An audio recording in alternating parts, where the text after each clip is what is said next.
ये कहानी शुरू होती है चाइना के नॉर्थ प्रोविंस से। साल 1999। समय सर्दियों का चल रहा था और महीना था दिसंबर, जिस टाइम पे सर्दियां अपनी पीक पे थी।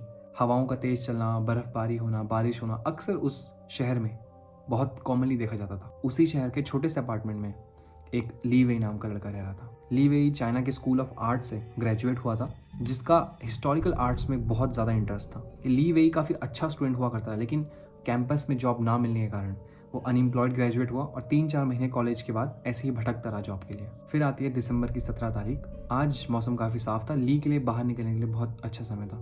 अब ली के अपार्टमेंट से काफ़ी दूर शहर के एकदम कोने में एक एंटीक मार्केट हुआ करता था, और वो एंटीक मार्केट एक बहुत बड़े समुद्र के बगल में था।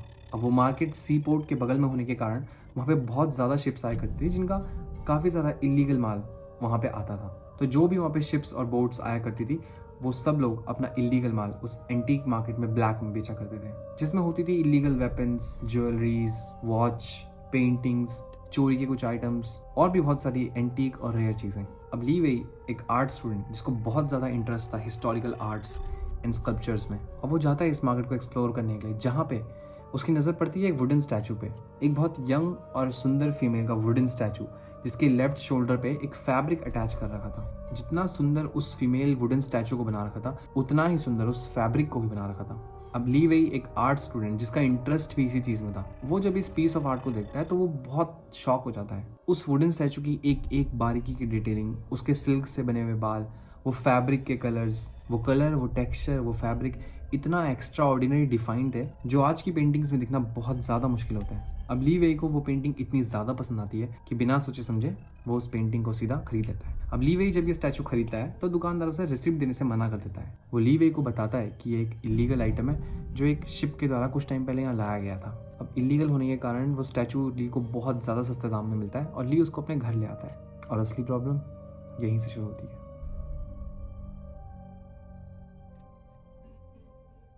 अब ली वेई जब घर आता है तो उस स्टैचू को अपने बेड के ऑपोजिट साइड पर रख देता है। वो स्टैचू उसे इतना ज़्यादा पसंद आया था कि उसे पूरे दिन भर घूर सकता था, मानो उन दोनों की आपस में बात होती हो। लेकिन कुछ समय बाद उस मूर्ति के साथ और उस घर के साथ बहुत अजीब सी चीज़ें होने लगती है। वो जब सो के उठता था तो उसे अपने बिस्तर में काफ़ी सारे लंबे लंबे बाल दिखाई देते थे। तकिया, सिरहाने और सिर्फ चादर तक ही नहीं, उसके टूथब्रश में और उसके खाने में भी उसे बाल बहुत ज़्यादा दिखते थे। अब ली वेई जब धीरे धीरे करके ये चीज़ ऑब्जर्व कर ही रहा था कि उसने एक और चीज़ नोटिस करी कि उसके रूम से काफ़ी अजीब सी स्मेल आती थी। एक ह्यूमन ब्लड की और एक एंशिएंट परफ्यूम की स्मेल मिक्स्ड होके उसके रूम से आया करती थी। और जब जब ये चीज़ें ली वेई ऑब्जर्व किया करता था, उसे उस रात बहुत गंदे सपने आया करते थे। सपने उसी मूर्ति के जो उसके सामने थी, और उन सपनों में वो मूर्ति उसे कभी खिड़की से घूर रही थी तो कभी बिस्तर के बगल से, कभी वो नीचे सीढ़ियों से आ रही थी तो कभी वो ऊपर लटकी हुई थी। लेकिन ली वेई के लिए अभी भी वो एक पीस ऑफ आर्ट था, जिसमें अभी भी एक हंसती खेलती औरत का चेहरा बना हुआ था। लेकिन अचानक से ली वेई के साथ कुछ ऐसा होता है जिससे ली वेई सच में काफ़ी डर जाता है। अब रोज़ की तरह ली वेई अपने कमरे में सो रहा था और रात के बज रहे थे 1:30। कमरे में काफ़ी ज़्यादा शांति थी और बाहर चांद होने के कारण रूम पे बहुत ज़्यादा रोशनी पड़ रही थी कि तब तक ली वेई को अपने कमरे में किसी की दौड़ने की आवाज़ आती है। अब ली वेई सीधा उठता है और मूर्ति की तरफ देखता है। अब चांद की रोशनी उस मूर्ति के फेस पे पड़ने के कारण उस मूर्ति का फेस काफ़ी ग्लो कर रहा था, जिससे ली वेई बहुत ज़्यादा देख नहीं पाया। लेकिन ली वेई फिर भी काफ़ी देर तक घूरता है और देखता है कि उस मूर्ति की चेस्ट ऊपर नीचे हो रही थी, मानो वो सांस ले रही हो।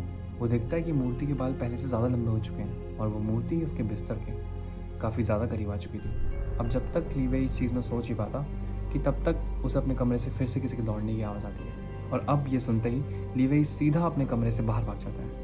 अब ली उस दिन इतना ज़्यादा डर जाता है कि उस दिन वो अपने कमरे में जाता ही नहीं है दोबारा वापस। अब इस इंसिडेंट के बाद ली वेई का नज़रिया उस मूर्ति के लिए काफ़ी बदल चुका था। अब ली वेई का इंटरेस्ट इस मूर्ति के लिए और भी ज़्यादा बढ़ चुका था और वो निकल पड़ता है इस मूर्ति की सच्चाई ढूंढने। पूरी रात अपने कमरे से बाहर गुजारने में उसकी तबीयत काफ़ी ख़राब हो चुकी थी, लेकिन फिर भी उसको उस मूर्ति के बारे में काफ़ी कुछ जानना था। तो वही पता करने वो जाता है अपने शहर से सबसे दूर, उसी एंशिएंट मार्केट जहाँ से उसने मूर्ति खरीदी थी। अब जिस दुकान से उसने मूर्ति खरीदी थी वहाँ पे अब कोई और था। अब उस दुकान का पुराना आदमी वहाँ काम नहीं करता था, और रसीद ना होने के कारण वो उस दुकानदार से मूर्ति के बारे में कुछ पूछ भी नहीं पाया। अब उसी पूछताछ की आड़ में वो पूरा मार्केट छान लेता है, लेकिन उसको कहीं से भी कुछ भी पता नहीं लगता। आखिर में निराशा लेके वो घर को वापस आ ही रहा होता है कि तब तक उसको याद आता है जितनी भी उसको ये जानकारी मिली है अब तक स्कल्पचर्स, हिस्ट्री और आर्ट के बारे में, ये उसको अपने कॉलेज की किताबें और कॉलेज की लाइब्रेरी से मिली है। और क्यों ना एक बार वहाँ पे जाया जाए और देखा जाए कि इसके बारे में कुछ पता चलता है या नहीं। अब ली के हाथ में थे कुछ थोड़े से पैसे, एक खाली बैग और उस मूर्ति की फ़ोटो, और वो सब लेके वो जाता है अपने कॉलेज की लाइब्रेरी में उस मूर्ति के बारे में आगे पता करने के लिए। अब ली वेई को सुबह से लेकर शाम हो गई थी उस स्टैचू के बारे में ढूंढ के, लेकिन किसी भी किताब में कहीं पे भी उसे कुछ नहीं मिला। आखिर में निराश होकर वो घर को वापस जा ही रहा होता है कि तब तक उसे पुरानी रद्दियों के बीच एक बहुत पुरानी सी किताब मिलती है, जिस किताब का नाम था फोरबिडन हॉरिफिक प्रैक्टिसेस। अब इस किताब में ढूंढता तो वो उस मूर्ति के बारे में है, लेकिन उसे मिलता कुछ और है।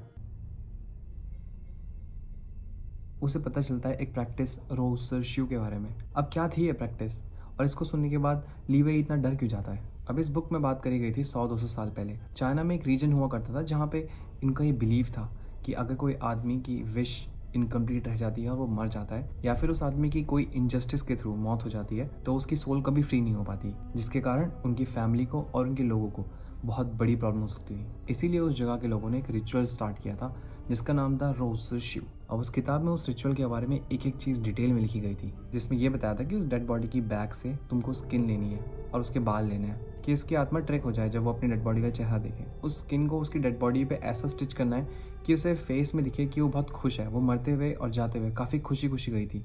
उस डेड बॉडी को बहुत सुंदर बनाना था और उसकी एक फॉल्स मेमोरी क्रिएट करनी थी जिससे उसकी आत्मा को शांति मिल सके। और उसके बाद उसकी डेड बॉडी के ऊपर एक पतली सी लेयर वुड की लगानी थी और फिर उसको कॉफिन में बंद कर देना था, और ऐसे ये रिचुअल पूरा कंप्लीट हो जाता है। उसी किताब के आखिरी पेज में लिखा हुआ था कि अगर रिचुअल सही से परफॉर्म नहीं होता है, या फिर अगर मरने वाले की आत्मा बहुत ज़्यादा स्ट्रांग है, तो जो भी रिचुअल परफॉर्म कर रहा है उसकी सोल सब्जेक्ट की बॉडी में हमेशा के लिए ट्रैप हो जाएगी। अब उसी किताब के वो और पन्ने देखता है। अब उसमें वो रिचुअल्स की और सब्जेक्ट्स की पिक्चर्स देखता है, जिसे देख के वो काफ़ी ज़्यादा घबरा जाता है। अब ली वेई उस बुक में जितनी भी पिक्चर्स देखता है उसमें सारे सब्जेक्ट्स की बॉडी वुड से पूरी कवर होती हैं। अब इन सारी पिक्चर्स को देख के उसे फिर से काफ़ी अजीब सा लगता है, क्योंकि उसके पास जो स्टैचू था उसके लेफ्ट साइड से काफ़ी बड़ा और सुंदर एक फैब्रिक बाहर आ रहा था, और वही सबसे बड़ा रीज़न था ली वेई ने उसको लिया था, क्योंकि वो पीस बहुत ज़्यादा सुंदर था। अब इसी बुक में जब वो सब्जेक्ट्स की रिवीलिंग फोटो देखता है कि उस बुक में जितनी भी फोटोज उसने देखी उन सब सब्जेक्ट्स की शक्ल उसी तरह से स्टिच करी गई थी जिस तरह का स्टैचू वो उस मार्केट से खरीद के लाया था।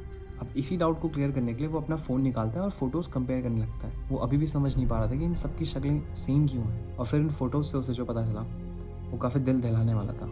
अब जब वो उस बुक्स में उनकी फ़ोटोज़ को देखने लगता है तो उसको ये दिखता है कि इन लोगों की स्किन जो है वो काफ़ी हद तक उसके स्कार्फ से मिल रही है। वो सेम फैब्रिक जो उसके स्टैचू से बाहर आ रहा था, उनकी स्किन भी सेम वैसी ही दिख रही थी। वो उन बुक्स की फ़ोटोज़ को और अपने फ़ोन से खींची गई फ़ोटोज़ को कंपेयर करता है तो ध्यान से देखता है कि वो जो रेड कलर था वो कुछ और नहीं था, वो उनका ब्लड था, और जिस चीज़ से उनकी स्टिचिंग करी गई थी वो उन्हीं के बाल थे। और उन फोटोज़ को देखने के बाद उसको पता लगता है कि जिस स्टैचू को वो वुडन स्टैचू समझ रहा था वो किसी की डेड बॉडी थी, जो डेड बॉडी ऑलरेडी बाहर आ चुकी थी। जो वुड का स्टैचू वो लेके आया था उसके बाहर जो चीज़ आ रही थी वो उसी डेड बॉडी की स्किन थी।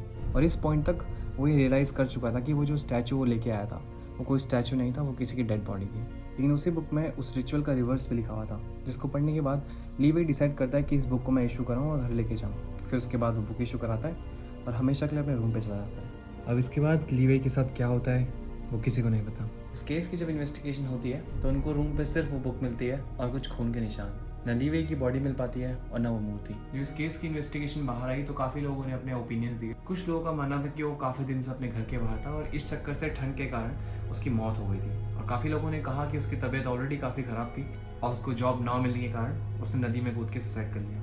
और दूसरा जो भी हुआ वो सिर्फ लैंडलॉर्ड को पता था, और लैंडलॉर्ड इन्वेस्टिगेशन के बाद कभी मिला ही नहीं।